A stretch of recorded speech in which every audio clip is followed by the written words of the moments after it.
Hello everybody and welcome to today's L'invité SAWI with Ladina Heimgartner, CEO of the Blick Group. L'invité SAWI is our series of talks with opinion leaders at C-level. In the next hour we will be talking about the role of media in times of crisis as well as future trends in the media industry.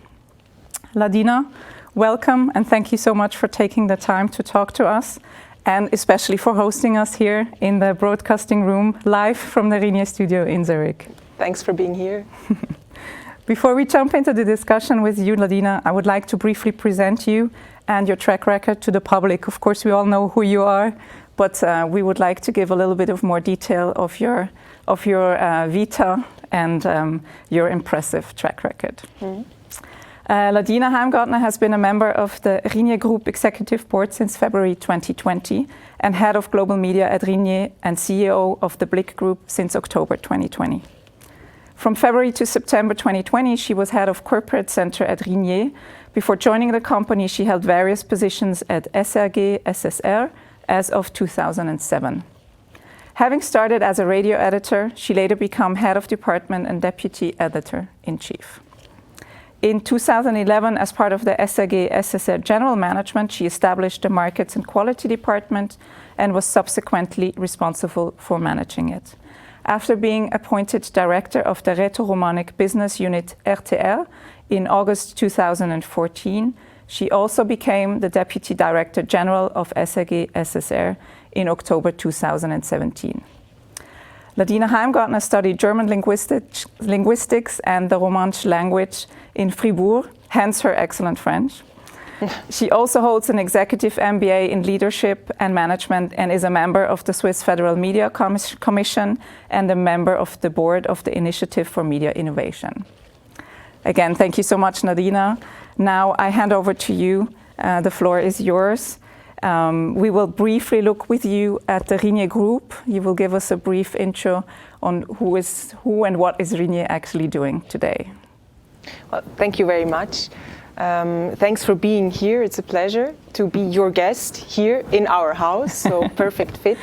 So yes, thank you very much also for giving me the opportunity to talk 2 minutes just about Ringier, because I think there might be some things we don't know, because usually the Ringier is associated with Blick in Switzerland, of course, but we do much more than that. We have our business based on 3 pillars, which the first one is the media pillar, of course, where Blick is an important part of it, but many other countries the same. We have titles in Serbia, Blitz. We have titles in Hungary, Blick, and Slovakia, for instance, now Bulgaria. So with our media businesses, we are in 14 countries, and we are in 19 countries with the entire portfolio. Now here you see it, media as first pillar. We have technology as a link between the second business pillar, which is marketplaces. So we say we have media, we have marketplaces, jobs, cars, real estate, and the link between both and the driver, the enabler, is technology. So we are also a tech company. Right now we are building a third business pillar, which is quite an exciting thing. We just kicked it off, we just announced it, which is digital sports media. We acquired, you see it here, our third pillar being built, sports media. We acquired last year in Bulgaria a company called Sportal, and it's a really nice digital sports media company. So they are journalists reporting on sports, and very, very successful. And they bring together tech as well, publishing skills and gaming, which becomes more and more important. And we'll try to roll out this playbook in other countries as well, and that's what we kicked off like last week. And maybe Ringier as an entire company, I already talked a little bit about it. You see it here. We are in 19 countries so far. our heart, our core is still in Switzerland, here at the Pressehaus in Zurich, where also the Blick is located.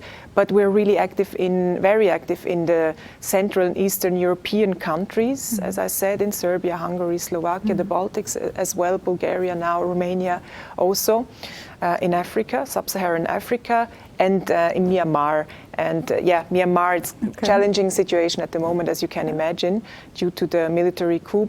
But Ringier has always been really bold in going to new markets and growing in new markets, and we'll move on like that. We have about 7,000 colleagues all over the world. And Ringier, as you probably know, is a family company now in the 5th generation, the 6th generation already for many years in the company as well, and about to build the future of Ringier. So I think, to me, it's a fantastic company to be part of. Thank you so much for these inputs. I think many people didn't know Ringier was so global, especially Myanmar and Africa. I think it's very, very interesting to know how globally Ringier acts, and I am sure that this is also having a great global impact on the company. So it's a family-run business, however, acting very globally. So what do you think are the global trends that will actually influence Ringier also in the future, but is already impacting today? Will the traditional media industry, in your opinion, be overthrown by these future trends? We talked about metaverse, etc. What do you think?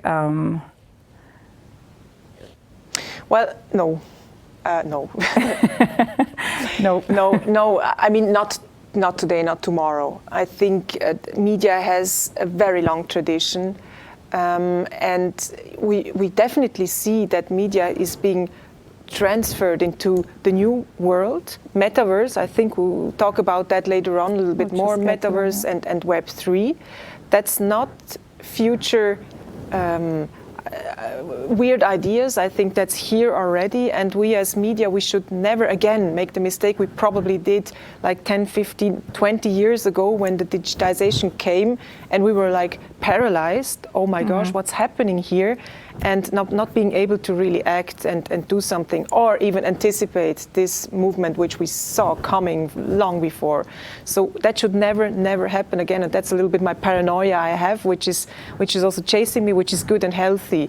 Not to leave out something, not to just laugh at future developments, but to look at it and to see and to look for the chances within them and to take them seriously. Not to go after every idea that comes up, but at least give it a thought and see, is that something, can that be something? And the metaverse and Web3 will definitely be something in the future. But I think that will take time, and by then the traditional media, including paper, will have a future, and I'm even convinced that there will always be a niche which likes to have something in their hands on Sunday, for example, and read a newspaper. That will not be the majority. The majority will be digital, of course, which is good, which is okay, and we're ready for that. But I think there will always be aficionados that like to have something in their hands, and I think I belong to them as well. We heard that you had your annual conference last week. It's called Speak Day, where you obviously could present amazing numbers, financial numbers, but you also dedicated some time specifically to the metaverse. I think we can have a glimpse at this, so let's have a look. Hello from the metaverse. I am happy to join you in the 2022 Speak Annual Report event. The metaverse, some are calling it the next evolution of the internet. Others say it's already existed for years. One way or another, it's the focus of some of the most influential media companies around the world, and you should look into it too. Yeah. An amazing example, this was Mark Walder, the CEO of Ringier. If some of you have seen him, so this is his avatar. Yeah. I actually saw that you also had your avatar during the conference. So Blick is, as you mentioned before, we know it, or we associate it to a traditional media house with in-paper additions, people exactly enjoying it during a coffee or whatever, in a restaurant. It is everywhere available. So now we're talking about the metaverse. That's a big step. And you also mentioned it's a necessary one to be prepared. But why? Where do you think is media going, in your opinion? What are the scenarios that we are maybe not familiar yet with, but will have to be ready for those? You know what I think is the most exciting thing? There are so many scenarios for media, and that's also that dynamics changed these last years, and I'm so happy and so thrilled to be right now in this position in this industry, because I think, you know, the last 20 years there were never so many opportunities, so many ways you could see, well, that could be something, so many business ideas coming up for media. So I think the future for media was never so bright than it is right now, and so clear, not clear, but so clear that we will have a future, and that's something that truly makes me happy. Now, to come back to your question, and also to what we've just seen, that's our group CEO Mark Walder, and his annual, well, that's usually his the speech he gives once a year, and he did it like from the metaverse, so his virtual avatar, and himself on stage, of course. And he really made a big point around the metaverse and Web3. And it's interesting what happened in the company. There were so many feedbacks like, okay, wow, I mean, I heard about that, but it's true. We really should kick it off now, and how could we do it? So a lot of dynamics that he managed to really kick off and to release after the Speak conference. Now, to say we know exactly where the way will lead us to, I mean, no, I can't. I see like 1,000 opportunities or possibilities. I mean, on one hand, the metaverse itself, like the virtual worlds, it's not just one metaverse, it's many existing already, especially in the gaming world, for instance. I mean, that will be a parallel universe, or many parallel universes, where we go to hang out, or to shop, or to learn, or to experience a concert or a sports event together or alone. So that will be part of our lives, and of course it's our job as media companies to see, well, what could be our role there? And maybe in the beginning, it's like everything in the beginning, it's probably rather simple, that if you have buildings which are being sold right now for millions of francs and dollars, that you have something like the digital out of home within the metaverse could be something that you just have posters, billboards hanging around with advertising, with our content, for instance, or screens within the metaverse with our contents, and then it will be more sophisticated step by step, I could imagine. What we see is in the metaverse, there's a lot of money pushed in. We see global leading companies like Nike or Adidas. They already have their first cases there. If they earn money with it or not is to be seen. But I think it's quite important to just say, hey, we're here, and this is an important topic to us. And we know, as I said, that's not science fiction. I mean, in the gaming world, it's here for years already, but now it's just being brought to a new level. And of course, it was Mark Zuckerberg who kind of kicked it off by announcing that Facebook is now called Meta, and really, I mean, unleashed the whole discussion around this metaverses all around the world. Really exciting. So you mentioned Nike and Adidas. Where do you get your inspiration from? Where do you try to get orientation, because it's quite hard and it's a completely different industry, sportswear versus media. So can you get you can get inspiration from them, but can you apply it, or where do you find the trends, and how do you put them into use cases for you? I think that's a good and an important question. I think for us, for the media world and the industry, it's important to not just go for inspiration within the industry, but really start looking outside the industry, because what brings us together is at the end the simple learning that you need to meet the needs of the people. That's not so easy for a media company, because we come from a time, an era where the editors-in-chief knew better what's good for the audience than the audience itself did. Well, I mean, it's maybe a little bit exaggerated, but I think we come from there. So it was, and that changed. So now we have so much of a choice that if I don't like this, I just take the other. So we really need to listen to the needs of our audience. That doesn't mean that we have to write or say or show or tell exactly what they want to hear. I think independent journalism means also, always showing the other side and stuff. We need to do our job, but in terms of the product, how they consume, when they consume, what kind of content, there we have to listen to our audience much better than we did by now, and that's something I think that we can learn from other industries a lot. So the customer centricity that is very much driven by marketing. Okay, very interesting. And so what do you think? We talked about Web 2, Web 3.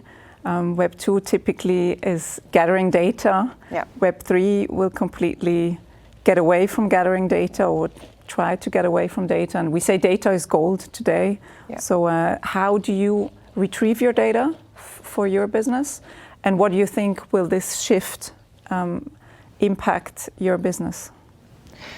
I think we are in the middle of this shift because the golden ages of data are over. And I remember I was at the IMD in Lausanne taking a course on digital transformation like 5 years ago, and there they said already, the experts, I mean, that time is really over when you could do everything you just imagined with personal data. Mm-hmm. So we see it already. Everything goes towards consent. We're facing the cookieless future. So we all are preparing first-party data initiatives. We do it Ringier centrally, but with all our markets together. So I think that's a healthy development, to be honest. I mean, people should be in charge and responsible and owners of their personal data. Of course, it's challenging because it was quite nice to be able to address certain advertising offers or also content, and now it's harder. It's not harder. We just need the consent of the people, and I think that's fair and that's good and that's healthy, especially for the media industry, that we need to do that, as have all the other industries as well. Web 3, depending on the definition, I mean, some subsumize just everything which is the next era of the internet, Web 3, but others say no, Web 3 is just the blockchain-based new way of decentralized ecosystems, NFT as keyword. Yeah. And then there as well, I mean, we see the so-called DAOs, decentralized autonomous organizations, growing here and there. So that can be around media products as well. What we see also, and I think it will lead to that, is the coming back of the user market in the digital world. So something we maybe left out a little bit these last years because everything was free online, and now we come back to subscription. And at the end, a DAO is nothing else than, yes, I subscribe with my NFT that I'm part of something. Like 100 years ago, I pay and I get my newspaper. So history repeats itself, and I think we go rather in that direction than a huge gathering of data by single, even more huge companies, and making even more money of that towards rather consent-based and subscriber-based, club-based, if you want, future community-based, where I, as an individual, have more responsibilities on my data. And more specific choice, as much as I understand. So what would that mean exactly, subscription-based? Does it mean I only buy one specific article? Or does it mean I still have to buy the whole newspaper? Now, to break it down to your core business, how would that look like? Yeah, well, if you come back to the now, that's a question that is keeping us quite busy. So yes, the subscription model also for Blick, which is digitally free by now. Yes, we need registrations, and yes, we think about, we're working on a subscription business, future business as well. I think we have to, everybody has to. It's not business is the wrong word, but I think we need to come back to an understanding that content has its value. Its value. And of course, by now we could say, yes, you pay with your data, but now in this new world, I think it's even more important that, yes, people can subscribe and hear as well. I'm not a big friend of micropayments for single articles. It can be a model, can be one amongst others.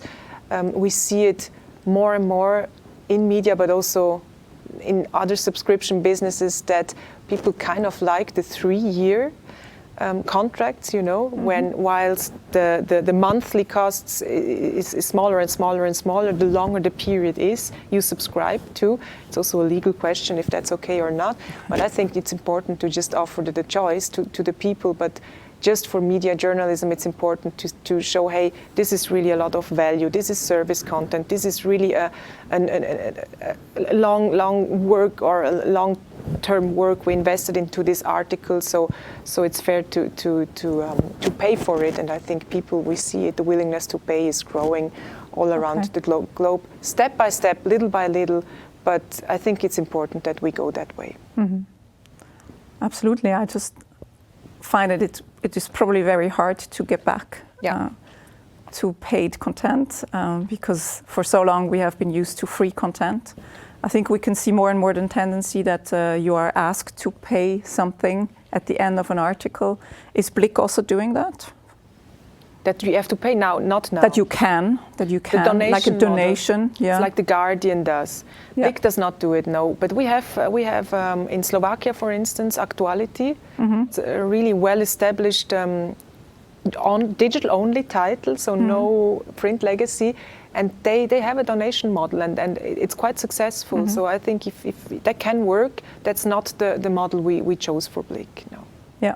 But it could be like a first step for certain media types. For certain to media get back types. Into the conscience. Exactly. Yeah. In certain markets, if you have a certain storyline, like in Slovakia, we had the terrible tragedy with the journalist, our colleague Jan Kuciak, who was killed, and so that's something that's part of the story of this title, and they really stand for independent journalism in that country, and so you can support that by giving something, by contributing something if you want. So that's the basis of that.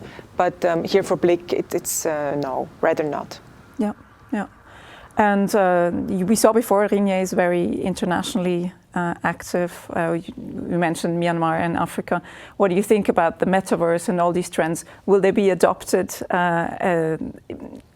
at the same time in those different countries, or do you see that there will be differences? I mean, the orientation towards Nike and Adidas, it's European and American. So do you think globally there will be all of a sudden a rollout, or do you think it's going to be country by country that will adopt metaverse, that will start using, I don't know, HoloLenses for reading a newspaper or whatever? How do you see this development? I mean, of course, it's an assumption. It's not a science, but what is your scenario? It has to be seen, and also if all the countries adopt the same developments. Maybe in some countries they're more NFT-based businesses coming up. Maybe some go straight into the metaverse, although metaverse is pretty global. So no boundaries, no planes to take anymore. So it could be that they leapfrog. Has to be seen. We see it now. I mean, that it's a lot comes from the US, a lot comes from Asia, of course, too. Yeah. It's also a big driver. A lot comes from European countries. So I think it's not so clear anymore where the big steps, the big developments come from. And then, I mean, we have, for example, in our portfolio, we have our joint venture with Axel Springer, where we have Poland. And there we own Onet, which is probably one of the most innovative online-only titles in the world, I'd say. So we can learn a lot from them. So I think, depends on the, not even the country, but rather on the industries. If they drive innovation or not. We see the Baltics, for instance, as well, are very, very, very innovative digital markets. So the cards are being mixed in a completely new way right now. That's very interesting. I guess. I don't know. Nobody knows. No. We have one question from our public. You sort of already answered it a little bit, but the question is, can you still see a future for printed newspapers versus 100% digital? Yeah. Well, what we see, I mean, I would never say that we can stop the development of print. That direction is quite clear and it goes down. We see it everywhere. What we can do is slow it down. And what we should do is, you know, kind of give what we can and do what we can in order to keep it valuable to people. Because I know, I mean, right now they're still, for Blick, print is still very, very important in terms of revenues, but also in terms of readership, in terms of loyal readership. And that's something I think we should cherish and respect a lot, that we have this loyalty among the Swiss population. What we see, especially coming, let's say in Scandinavia, there are interesting models where they become so efficient in the production that the costs can be brought down. At the end, you basically have the costs for distribution and printing, which at the moment is a disaster because of paper prices. But let's say in normal times, so that the cost of production are really as low as possible, so that they can afford to have just a couple of thousand copies every day and still being profitable. So to me, the goal is not to bring the print titles as soon as possible to a stop, but instead to see how can we keep them, but keep them profitable. I think that needs to be the condition, and make sure that people can enjoy it as long as there's a need. And as I said, I think the need will be here, even if it will be a niche, which will have nothing to do with age at the end. Because now, I mean, my father is almost 70 and he's on LinkedIn, he's on Instagram, he's on Facebook, and he knows exactly what to post here and how to post here. The times where we can say, well, it's for elderly people, they still read print, that's over. So now it's a decision if I want to read it on print or if I want to be digital only. And I think there will always be a group of people who like the sensation of taking a newspaper or a publication, a magazine in their hands. So it's more behavioral driven. Yeah. Like one day you feel like a newspaper in your hand, and the other day you would feel like reading it on an iPad. Or. But maybe I'm romantic. I don't know. Maybe it's just or wishful thinking. But I can imagine that. Yes. I think it comes back to what you mentioned before, the customer centricity. So it's actually the customer that is in the driver's seat and decides what he or she feels like, and if this is a newspaper physically, then it's a print. Yeah. So I would be interested to learn how did Sweden bring down their costs? Was it a very innovative way, or is also sustainability a driver in this subject that they had to make it more, I don't know, durable, or what were the drivers behind there? Yeah, this can be something. There is always the funny discussion between what is more sustainable, the paper or your iPad. Right. We'll see. But no, I mean, it was really a question of profitability, because at the end, if you have your print portfolio being red, in the red numbers, then of course that there will be a board of directors at some point coming and asking, are you sure that you still want to stick to it? And in order to avoid that, you really can, with automatization and things like that, make sure that you at the end can keep the production as lean as possible, which at Blick, by the way, is already very, very lean. So it's digital first, definitely, and then we at the end, in the afternoon, we curate a nice best of, and we publish it the next day on print. So that's the idea, and I think you can optimize that and optimize that and optimize that. And then there are the costs of distribution, of course, the kiosks and the subscription, well, the home delivery. Yeah, that will always cost something, and the printing as well. But if you can cover these costs, it should be possible. And actually, that's my dream, that we get to that point. Yeah. Plus, we here at Ringier, we have the shareholders are, I mean, they have journalism and media and also print in their hearts, which we feel every day, which is really beautiful to see how they support and how they invest in journalism, in media, and also in print. Thank you so much. We will move on to another topic, since many of our listeners are sitting in Lausanne, and I'm sure they would like to learn more about the rather recent presence of Blick in the Suisse romande.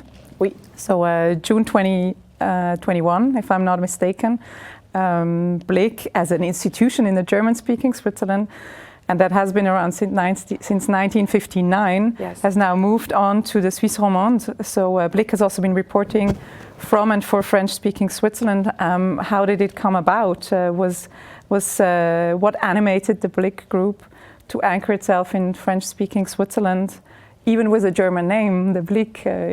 For me, as a German speaker, it's so classic German. So I'm sure that was a very interesting experience, and I would like to learn more about this from you. And there were also several attempts of launching Blick. So what made it work this time? What were the drivers behind? Maybe to first answer your question around the Blick. I mean, we did our homework, of course. So we ran a survey asking people, if Blick is acceptable because of the CK, which is not so typical French. Right. And then we offered alternatives with Q, U, E, Blick. Okay. Or only with C, Blick. But at the end, the survey showed a clear picture that Blick is, as brand, so anchored and so known, even in Suisse romande, known from the Swiss Allemande, so that we decided to stick to Blick with CK, and makes things easier. But of course, if the survey would have shown no, it's not unthinkable that then we would have changed it. Blick QUE, I would have liked that as well, but now it's CK. How did it come to that point? Very interesting story, as you said. The thought is not new, the idea is not new at all.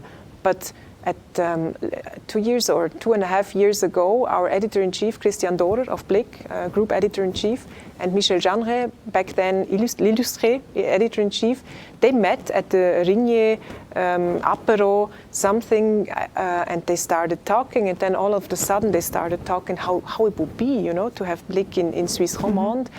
And from there, I mean, that was the initial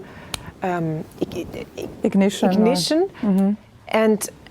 And then we had our business developers on board, of course, and they did the calculations around the business case and things like that. So that was also important. But what we saw then is the drive that the project gained by these two editors-in-chief. And if you know Christian Dorer, if you know also Michel Jeanneret, who's really a really passionate leader, then you can imagine how inspiring it was to listen to them, to their ideas. And then we had a wonderful team around them, a product team also with Thomas Delechat, who is co-leading the team together with Michel Jeanneret, which is a novum as well, to have the editor-in-chief and the product responsible on one level. And also from here, the project management was just excellent. It was just a really excellent project, and maybe it helps, that Christian Dorer has a really tight relationship with Suisse romande, and he speaks very well French, and I think me as well. So we can go there and we understand what we read on the page. We go there, we speak in French, so we have a French-German culture right now. Could be that helps as well. So you see, it's not just a business case. It's always about people. It's always about passionate people to drive something. And so in no time, that project was reality. And it's successfully growing. That's very nice to hear. I mean, it's amazing to see how passion can bring a business forward. While it was not working earlier, the idea was around, but it was never implemented. And now it was implemented due to human resources and people in the driver's seat. Yes. We have the opportunity to see 2 trailers, just in order to see what was also what has been done and what trailers have been launched. So enjoy.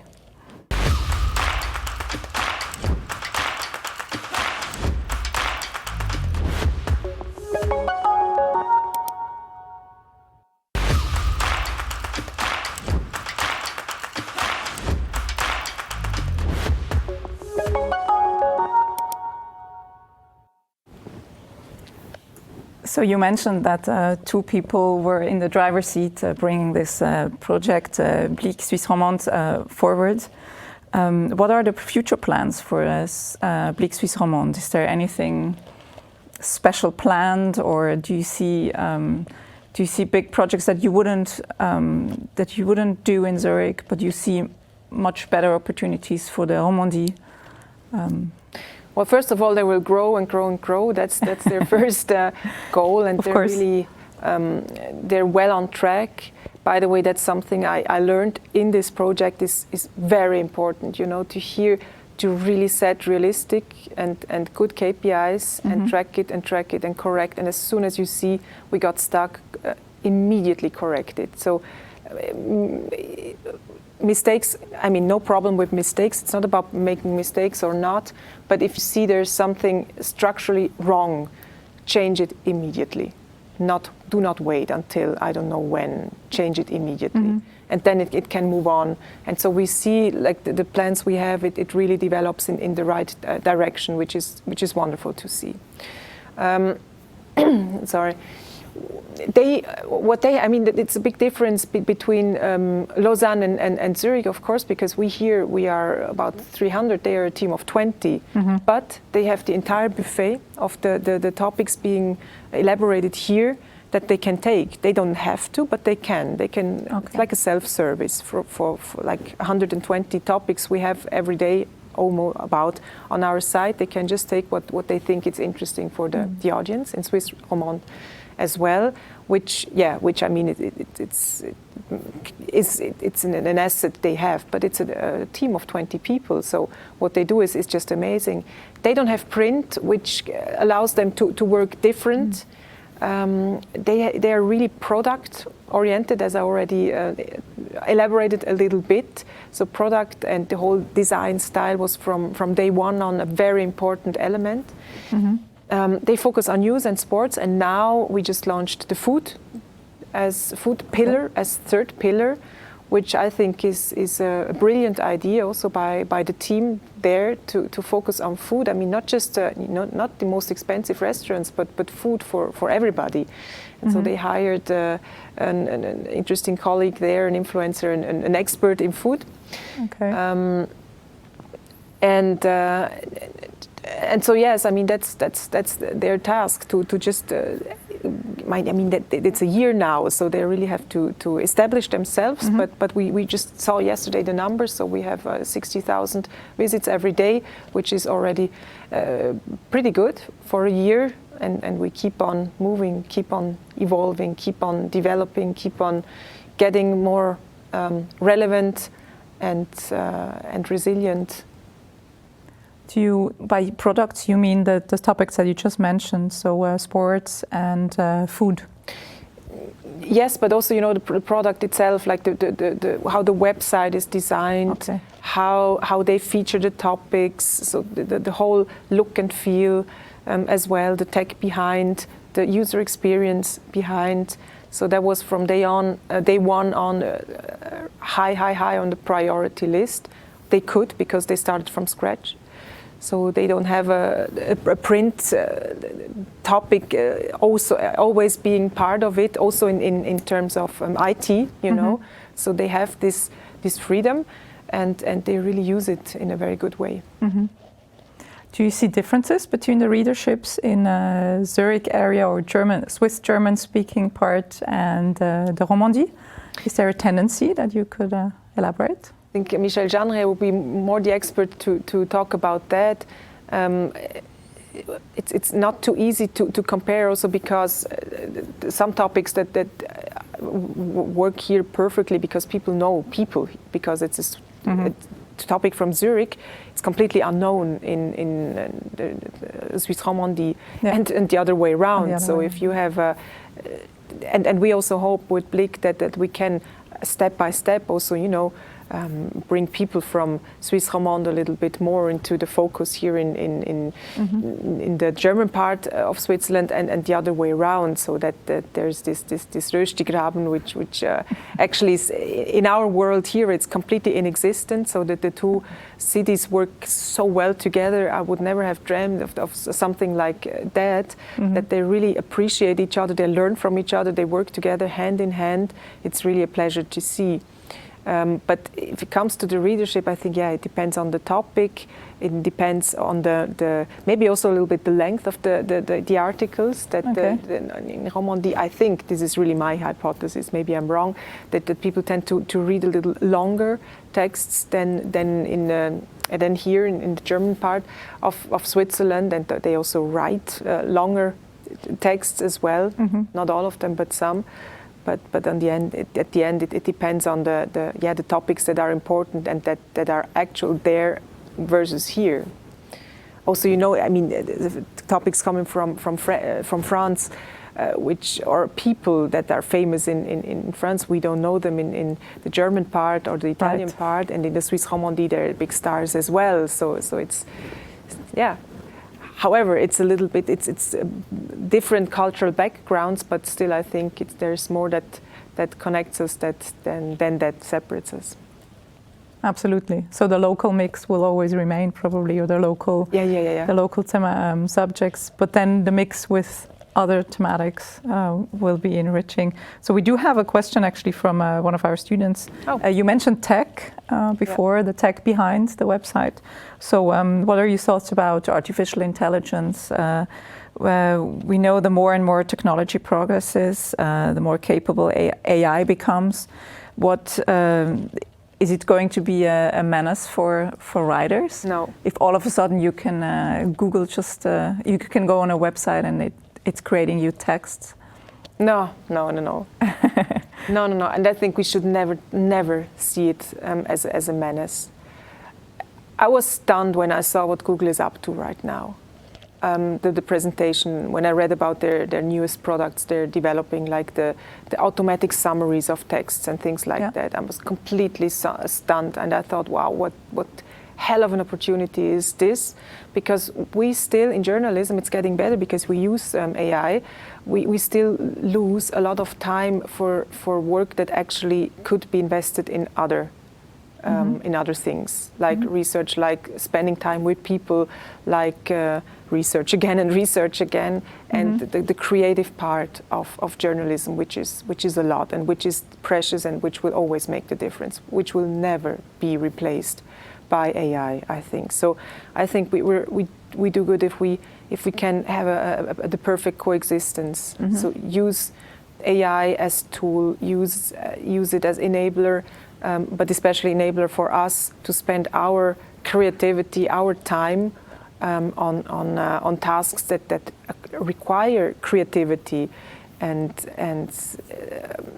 the creative process, and not lose too much time on things that we actually should be quite happy if the computer does it for us. So I'm a big believer in the human capacity, and that the human will never be replaceable, or at least not during my life. So really, tech is going to be enabling, but never replacing. I think so. Never, I don't know, but not as long as you live and I live. Yeah. Thank you so much. We have another question from our public. It goes, how does Web3 has an impact on the quality of journalism? Web3 in terms of blockchain-based, or Probably. is it rather the metaverse, so the new era of metaverse? I think it depends on what we make of it. Same right now. If we use what is being developed technically as tool that helps us, for instance, if it comes to fake news, deep fakes, and things like that, or doing research, or especially if it's about truth, finding the truth, and facts and checking facts, I think it can make it much better. and more transparent. I mean, even if you can think of Twitter, especially right now, whatever you want, and social media. But I heard a story of our colleagues in Germany, I think ZDF or ARD, I don't know, and they said, well, back then in the 80s, let's say, there was a big thing happening, an accident or something, and if the TV was not there, it just didn't happen. So if media weren't there, huge things that just didn't happen in the world. That's not possible anymore. So it's actually, even if it's a lot of fake news and a lot of confusion and messing around with in the social media, but to hide something is much more difficult nowadays than it was before. And we as media, we just have to make sure that we find our role as gatekeepers in all this universe of sources, but that we make sure that we stand for the truth, or at least what we think comes closest to the truth, to transparency, to all these values that make journalism so important and not replaceable by anything. Thank you so much. There are scenarios that are also a bit frightening, to be honest. But the more I understand why media needs to think about their role and the importance of staying objective and reporting as objective as possible. And trustworthy, And trustworthy, exactly. So we said also that this talk is going to be media during the crisis or in times of crisis. Since February 24, we are all confronted with a war in Ukraine. So obviously we're very interested also in learning how do you think this war has been impacting business in Switzerland, but also globally, and how does it in specialty also affect media in business today? If it comes to media, I'd say it's well, of course, I think we all wish that this war would never have started, or to at least to stop it as soon as possible. It's sad, it's devastating, and it's just a terrible thing. On the publishing side, of course, like COVID, we see a huge interest of the audience by the audience. So our traffic, of course, had all-time highs during the first weeks of the war. Which again shows us that, and during COVID, same, that the importance of media, especially in times of crisis. And as you cannot just have media in times of crisis, you need kind of a stable basis throughout all the years. So to me, it was one of the clearest commitments to media, to quality media. To see that in times of crisis, people come to us and want to be informed, want to be to be given orientation. So there we saw, we were happy to see that the audience gave us the trust and came to our offers. On the other hand, economically, I don't have to tell you, especially not the audience here in this conference, that it's not good. I mean, right now it's stable, that the advertising market is quite stable in Switzerland, by the way, also in Central Eastern Europe. Okay. So in the beginning, but that's normal, kind of, okay, what's happening now, and a little reluctant, but right now it's good to see that it's pretty continuing. Okay. It's continuing, okay. Yes. Where it's really difficult and tricky is, I already mentioned it on the paper prices. They exploded. They exploded. It's really extremely what happened there. But yeah, we try our best to cope with that. It's nothing compared with what's happening to people in the Ukraine. And all depends, I think I can ask whoever I want what you think will happen. It all depends on what's going to happen in the war. So do we find a way out or not? Is it getting worse? And that can change every day. How does Blick go about by reporting about the Ukraine? How can they be sure that what they see and what they gather as info is actually objective? That's a really difficult question, a good question, because in my life, I'm 42. I cannot remember to having seen, you know, a war in my adult's life where it was so clear who's the aggressor and who's the victim. Yeah. I know that I don't want to be cynical, but it's a little bit the James Bond scenario from back then, you know, where it was so clear who is the good guy, the villain, and who is actually the bad guy, actually the bad guy. And so here, of course, I mean, we all agree that I think, or most of us agree that on the setup, and still media as a media company, we have to be fact-based. Especially in the part, I mean, we always separate, as you know, the usual reporting articles and then the comments, which is the more subjective, personal format. And there, of course, you can, because it's your opinion as an editor-in-chief or as an editor. But where it's just the usual reporting, it has to be fact-based, which is hard in this case, because of course, we as human beings, we know where our tendencies lie, but still it's important to give the people the entire piece of information and maybe also try to explain where all this comes from, which has been done, I think, really well in the first weeks of the war. Not to say it's okay what President Putin is doing, but to maybe explain a little bit what has been or what has led to this situation. But of course, it's really hard if the situation is actually so clear for us as human beings, and then be professional as journalists. But that's the job. That's the job. Yeah, yeah. You mentioned before, if there's no TV, there's no news. So I guess it's very hard to, because we saw so many reportings about how media are in those two countries and how they report about it and how this is biased. So that's why I was wondering how can Blick ensure to get really the correct facts? So do you have people who went to Ukraine or went to Russia? Do you have reporters being stationed there who can get their hands on objective data, or how does it work? Well, yeah, of course, we had people not all the time, but we had also people there. We had also once in a while people in Ukraine, always making sure that, I mean, that it's not too dangerous, which is always a trade-off in journalism. Some take more risks, some less, and I think we should never put people's lives at risk, not in journalism either.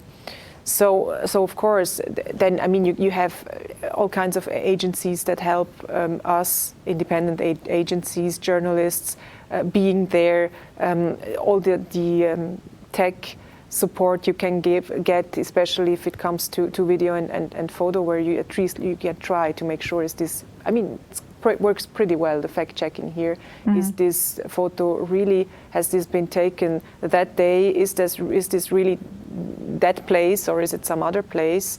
So I think we can do, to come back to my example of Germany, we can do much more today than we could back then, where we have just no chance to prove that this picture does not come from this city, but it's completely another city. So I think we can do more nowadays to make sure that we publish only correct facts. On the other hand, manipulation is also being a much more a bigger topic right now. So the attempt to manipulate pieces of information going out in the world. So it's always hard. But I think what we can do is try our best with all the tools we have to make sure that we publish what we know.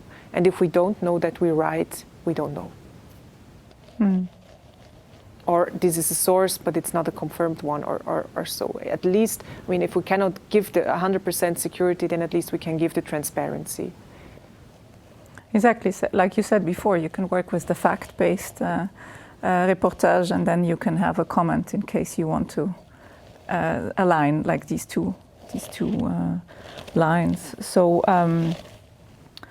we talked about the challenges for Blick when reporting about this war. So logistically, that means people go there and come back, and you have to make sure that they're safe. Yeah. I saw that there was also an outing going there with a politician. Yes. So security, I mean, just this is maybe a naive question, but how do you ensure the security of such a group of also Swiss politicians together with reporters? Well, especially if the Swiss politicians are on their ways, then usually they're protected by government. So it's safer actually for the... Yes, it's usually safer than when they just travel by themselves. Okay. I mean, journalism is it's not it's quite a dangerous job. So, and we saw it has not become better, rather worse these last years. So many journalists have been killed, or threatened, or tortured. So it's not an undangerous job. We just have to make sure that we don't put our colleagues in danger. Mm-hmm. But even if you are here in Zurich and you report on a demonstration somewhere, it can happen that you kind of get into troubles. So you can never avoid it, but you just can make sure that we keep the teams as safe as possible. But at the end, if you're a journalist and you want to go out and report, there's always a certain risk going with it. Right. We just never think about it unless there's a war. But you're right, demonstrations, it's not something that came naturally to my mind, that it can also be dangerous, but it very much can. Yeah. So we do have a question from the public, going actually back a little bit to the Blick in Suisse romande. So the question was, has Blick in Ticino ever been in discussion? Yes. Yes, of course. I mean, after we launched Blick Romandie, the question was, okay, and now Ticino and I mean, I come from the Romansh part of Switzerland. My next question was, and when do we start with our Blick in Romansh? Okay. We'll see. No, we'll see. No, in Ticino we have a cooperation. At some point you need a certain size and also a certain market constellation. I would not say no. I would not say no, but I just say now we're pretty busy with the projects we have and also busy keeping Swiss Blick Romandie growing. But who knows? Who knows? It can be. I would not say no, but at the moment probably not. Not tomorrow. It's not on priority number one. Not this year, no. But okay, so it was from our student Nicola Tazzali. So I think there is some. From the name, it's probably a tendency that he's interested in reading Blick in Italian. Yes, so to Nicola, I mean, as you have heard, I mean, if you just need to bring together the right people and then if you have the right dynamics and a good idea and if you're persuasive and passionate and if the figures are correct, then why not? I'm then anything is possible. Exactly, anything is possible. Perfect. That is actually the perfect final word for our discussion. Thank you, Ladina, for this enriching exchange. We could learn a lot about the business environment of Blick Group, the challenges that media face every day, be it dangerous, be it fact-based, be it a very high-pace-driven industry, and how Blick overcomes them and is successful. So by analyzing the trends carefully and by being prepared. I think I really liked your inputs that, or your thoughts that you have to be prepared. You are not going to implement anything tomorrow, but you have to be prepared when the moment has come to be there and to be at the table. So maybe the next conversation we will have, it will be our two avatars talking to each other. Yeah. Who knows? Yes. It would be nice. Mine is ready, so. Yours is ready. I just have to get one ready then. So, dear listeners, thank you very much for being here, for the interesting questions that you asked. And I wish you all a very nice day. Stay tuned with SAWI and stay healthy. Take good care.